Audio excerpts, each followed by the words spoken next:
Hi folks, Vipin here. Today we're going to discuss about inventory theory. Now for the entire unit I'm just going to do one problem, and I hope once I'm done with the problem you understood the whole of inventory theory. Now I'll make sure that you guys have actually understood the whole problem in fact and the whole unit. So don't worry about it, I'll be able to wind up this unit in just one problem. Now, that's something which I've always told people who are doing statistics or mathematics. Don't practice too many problems because that's a sign of being inefficient. If you are someone who's doing books together worth of problems, that's just showing that you lack efficiency. You should be learning it in such a way that one problem is good enough for you to know the whole unit. So that's something which I'll make an attempt here. So for inventory theory, I will be doing problem number 16 in the Rajmohan book. So I'll quickly read out the problem. I'll anyway give a description about the problem in the comment in the description box. A manufacturer requires certain raw material at the uniform rate of 16 tons per year. Ordering cost is rupees 200 per order. Carrying cost is rupees 40 per ton per year. If shortages are not allowed, what is the most economical inventory policy? If shortages are allowed, the shortage cost being rupees 100 per ton per year, what is the most economical inventory policy? Now, when they go about asking you what is the most economical inventory policy, you should in fact do all the formulae that has been given in the book. Okay, there are around 6 formulae if I'm not wrong. It's good if you can do all the formulae that is there in the book, and then that's how you go about solving this problem. Now I like this problem number 16 because they've given both the shortages being allowed and the shortages not being allowed. Now, basically, what inventory theory says is that there are two different models for you to do business. Okay, you can do your business in two models. The first one, wherein there is no shortages at all, that is the stock that you have, the raw materials must always be full. They have to be full. But in the second one, there is shortages, and it's okay to have shortages. Okay, and when you have shortages, how would your stock be like? And when you don't have shortages, how much of stock are you supposed to have? This is what inventory theory broadly talks about. Now I'll explain all the different terms that they use here by talking about problem number 16. So let's do problem number 16. Now let's look at the first side of the problem. That would be, it says if shortages are allowed. Sorry, if shortages are not allowed. If shortages are not allowed. Now I prefer to do it because I prefer to do this one first because many of the values that I'll be able to get here, I can in fact substitute in the second set of formulae, and it becomes so much more easier when I do that. Okay. Now, firstly, let's look at EOQ, economic order quantity. Now this is in fact given as Q naught equals the square root of 2C3R divided by C1. Now I've not really written the data of the problem before. I'll do that now and I'll explain it as I write it along. First bit of data I'm going to write will be R, which happens to be 16. R here, if you read the formula, if you read the problem, it says a uniform rate of 16 tons per year. So 16 tons would be the demanded quantity. So R here is in fact the demanded quantity. Okay. The next thing that I'm going to write here is the ordering cost. The ordering cost here happens to be rupees 200 per order. Ordering cost here is given as C3. So C3 is going to be 200. Okay. The next thing that you have there would be the carrying cost. The carrying cost here would be C1, and C1 here would be 40. Okay. Now there is one more that is there in the later part of the question wherein they say the shortage cost being rupees 100 per ton per year. Okay, 100 per ton per year. Now that is given as C2, and C2 here has been given as 100. Now let me explain the four terms that you will find here. R being the demanded quantity, that is, you want 16 tons of raw material. Okay, that's the amount of raw material that you have requested. It could be for an entire year, like the question says, or in reality, it could be, say, on a weekly basis or on a daily basis, whatever type of business you're conducting. Okay, C3, which is considered as the ordering cost of rupees 200 per year. Ordering cost would be the amount of money you spend in calling up the suppliers and telling them that this is the quantity that I want. It could be printing of the invoices, it could be the uh, basic paperwork and the filing work that you need to do, or paying the person who is in fact doing all this. That could be considered as the ordering cost. Carrying cost is rupees 40 per ton per year. Now, carrying cost can be in fact related to transport. How much would they charge you in order to get the raw material from the supplier's location to the required destination where you're doing your operations? Shortage cost would be how much of money would you lose in your business in case in fact you have a shortage of raw material. So that's in fact represented as the shortage cost. Okay, now I'm just giving you the theory from a broad point of view, because in the textbook it doesn't really say what type of business you're doing. So these terms in fact have got very varied definitions depending upon the type of business you're into.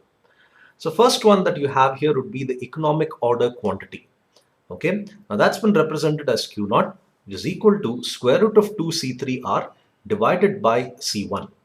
Okay, now if you were to substitute the values that is here, okay, you should be able to get 2 multiplied by 200 multiplied by 16, that would be the order quantity, divided by 40. Now this would come as 12.6 something, but keep it as a whole number as 13. I tell you to keep this as a whole number because it makes your further calculations easier. Okay, you can keep 12.64 if you want, but not advisable. It makes your calculations a little difficult later. Now let's look at the reorder time. Okay, the reorder time here is represented as T naught, which is equal to Q naught divided by R naught, which is 13 divided by 16. It comes to 0.8125 years. Okay, 0.8125 years. Then I told you by using the whole number here, this becomes easier to calculate. The next thing that you have would be frequency of replenishment. Frequency of replenishment. Now, this is not really required to calculate, but I'm doing this because so that you understand the whole inventory theory formula. Okay, frequency of replenishment is given as N naught. N naught is equal to 1 divided by T naught, which is in fact 1 divided by 0.8125, which comes to about 1.23 years, which means you'd be restocking your inventory every 1.23 years. Okay, and then the minimum average cost, that would be minimum average cost. Minimum average cost is given as this equals the square root of 2C1C3R. And now I hope I don't run out of space when I do this. Square root of 2 multiplied by 40 multiplied by 200 and multiplied by 16. This should give me rupees, I'll write it here, rupees 505.96. If you want to round it off to a whole number, it's okay, but I've given it as 505.96. Now, there are other formulae that would be there in your book, but those don't apply for this particular model. Okay, like if you look at the maximum inventory, that doesn't apply to this because the maximum inventory will always be 13. Okay, you have a policy wherein shortages are not allowed. So in other words, it's just another way to say your inventory will always be full. So this is the first side of the model that you have, where shortages are not allowed. Now, once again, I'll run you through all the different terms that is used here. Economic order quantity would be the best possible order that you can place at the least possible price. Okay, then reorder time. How often do you reorder? Okay, that is how long does it take? 8.8125 years. Sorry, frequency of the replenishment. That is how often do you have to get this 13 the quantity back into your stock regularly. Minimum average cost. How much does it cost you for placing this order? That would be 505.96. Okay. Now this happens to be the formula that you would use in case it is model 1. Okay, this would be something that you would be using in case it is model 1. Now, using the same bit of data and some of the answers that you've got in this, you can in fact find the other side of inventory theory, wherein if shortages are allowed, how would you go about calculating these different values? Okay, I've not erased the data here. I'll consider this as model number 2. Okay, and now model number 2. How would you go about considering if shortages are allowed? Now, the first one again, we'll look at EOQ, economic order quantity. The first formula here. Now, EOQ gets slightly lengthier here when you go about calculating. Okay, the formula here would become the square root of 2C3R divided by C1, multiplied this by the square root of, one moment, I need some more space here. Yeah, C1 plus C2 divided by C2. Okay, this is the formula that you would use. This extra bit of formula that you would use would be in case of model number 2. Okay, if it's just model number 1, you can ignore all this and this is all that you will be calculating. Now, since I already know this bit of the value, all I need to do is pick it up from the previous answer. That is nothing but 13. 13, if I were to multiply with these values, that is C1 would be 40. 40 plus C2 would be 100. 100 divided by 140. And this is what I'll be able to get. I should be able to get around 15 in this case. Okay, again, if you come across a fraction here, a decimal, sorry, you can round it off to a whole number.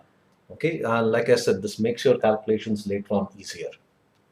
Now, the reorder time here would be T naught, which would be equal to Q naught divided by R. Okay, T naught, Q naught divided by R. Now 15 divided by 16. Q naught would be the one that I'm getting in this answer.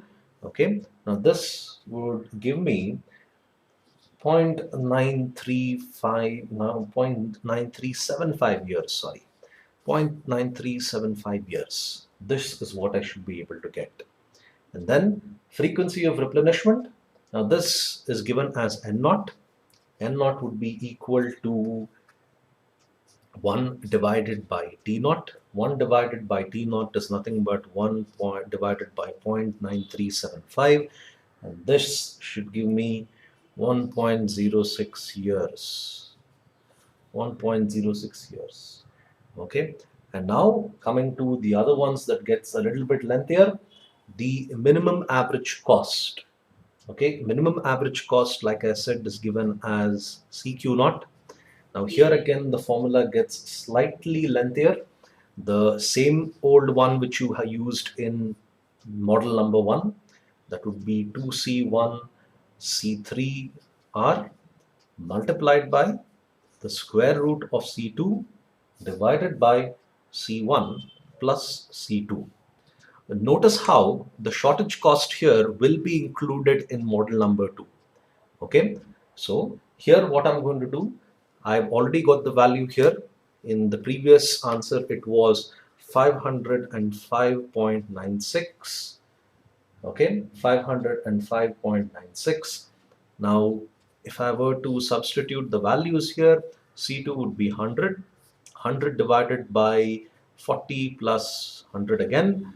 This should give me the answer, which is rupees 427.61.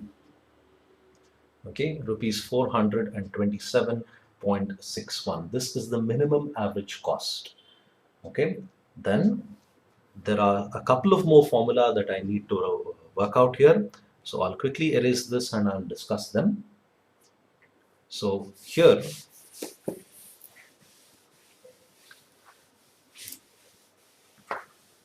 now in model number 2, you have more formulae because you are allowing shortage in this particular model. Okay. Now, what is meant by a shortage here? Now, every business has got a tolerance limit. Okay, every business has got a particular tolerance limit. Let's say this were to be the overall quantity that is there in the business. Okay, this includes 100 tons of raw materials. Now I'm explaining shortage here. So this includes 100 tons of raw materials. Now every business will be like, okay, today we're going to use this much. It's fine. Tomorrow we're going to use this. Day after we're going to use this. And over a course of time, we'll slowly be using this. If this were to keep depleting, to what extent can we allow this stock to deplete? They all have a tolerance limit. If they say, if the stock comes to this much quantity, we need to urgently go about placing an order. We need to urgently go about place an order. They have computers that do this work, but this is just the theory behind how they actually work. If it comes to this much quantity, we urgently need to place an order. Now, when they do this, they're actually allowing a shortage. There are some businesses wherein they, each time you see this one bar being reduced, they replace this with new stock. Now that's also okay. Even this also happens to be okay. But this is a slightly riskier model because you're allowing stock to fall down to this danger zone. And then afterwards, you're actually placing an order. Some businesses prefer to be safe, wherein continuously, if this happened to be the quantity of raw materials that they have, even if this much is reduced, they will go about placing an order right away. Now, like I said, it's all a matter of the type of business and the policy that they have. But some businesses will prefer to go down to this mark, while others will be like, it has to be 100 tons of inventory throughout the day. There are even accounting practices that they follow for this. They call it as the LIFO method, the FIFO method, all that. So depending upon that, they can either go about placing an order when it comes to a shortage, or they can never have a shortage at all by considering this model. Remember, each of them have got their own pros and cons. So it's all up to the business when they want to do this. Okay.